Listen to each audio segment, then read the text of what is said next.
সারা জীবন তার সাথে কাজের লোকের মতো ব্যবহার করে। আপনার সাথে যেদিন আমার বিয়ে ঠিক হয়েছে সেদিন যৌতুকের কোনো কথা ওঠে নাই, কিন্তু আপনি জোর কইরা আপনার আব্বারে পাঠাইয়া আমাগো বাড়ি থেকে জোর জবরদস্তি কইরা টাকা নিছেন। আপনার সাথে আমি যতই ভালো ব্যবহার করতে চাই না কেন, ভালো ব্যবহার আসে না। আমারও তো ইচ্ছা ছিল আমি বিয়ে করবো, সংসার করবো, আমার স্বামীরা আদর যত্ন করবো, ভালো ভালো রান্না বাড়া কইরা খাওয়ামো, কিন্তু যখনই যৌতুকের কথা মনে পড়ে তখন আপনার প্রতি সেই সম্মান, ভালোবাসা, আদর কিচ্ছু আসে না, বিশ্বাস করেন।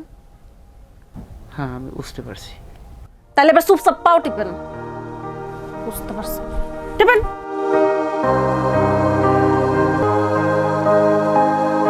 ভালো করে টিপেন।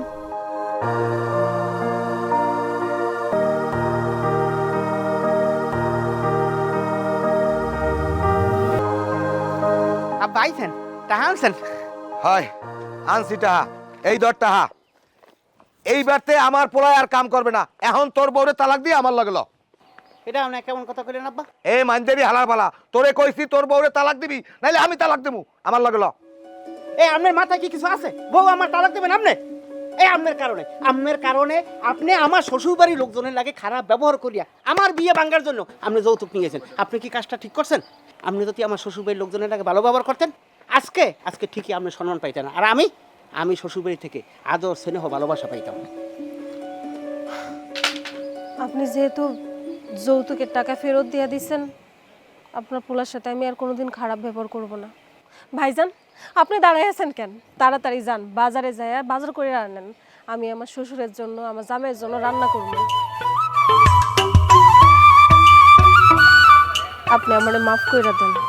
এতদিন যাবৎ আপনার সাথে আমি অনেক খারাপ ব্যবহার করছি, আমার শ্বশুরে অসম্মান করে কথা কইছি। আমি কথা দিতেছি আপনারে, আর কোনো দিন আমি আপনারে বা আমার শ্বশুরে অসম্মান করে কোনো কথা কমো না। আপনি শ্বশুর আব্বারে নিয়ে ঘরে যান, আমি চা নাস্তার ব্যবস্থা করি। এখন আমি বাজারে যাইতেছি, বাজারে যাইয়া বড় মাছ, মুরগি আর গরু নিয়ে আইতেছি।